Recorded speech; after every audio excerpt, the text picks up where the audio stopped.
So if Constantine Dragasses married Murad's widow Maria Brankovic, it is perhaps just conceivable that she could have succeeded in persuading her stepson Mehmet, the Sultan, to renounce his designs on Constantinople. In such an event, the Byzantine Empire might possibly have struggled on for another generation or two, but it could never have recovered its strength. Powerless and penniless, a Christian island alone in a Muslim ocean, its days would still have been numbered, its eventual destruction inevitable. In fact, although her parents gave their delighted blessing to the plan, it foundered on Maria herself.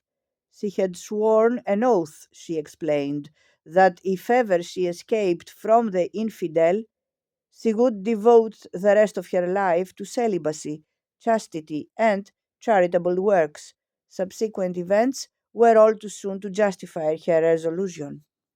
Mehmet, meanwhile, was losing no time. At that point on the Bosporus, where the straits were at their narrowest, immediately opposite the castle which his great grandfather Bayezid I had erected on the Asiatic shore, he decided to build another. The two fortresses together would give him undisputed control of the channel.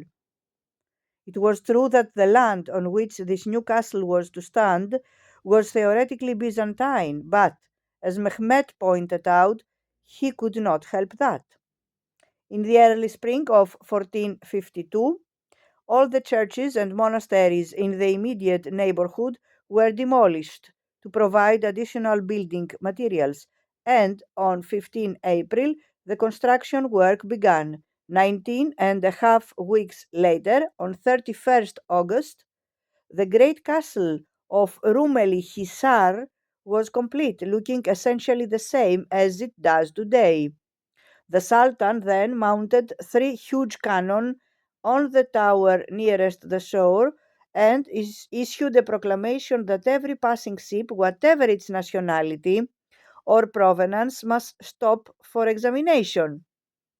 In late November, a Venetian vessel laden with food and provisions for Constantinople ignored this instruction. It was blasted out of the water. The crew was executed.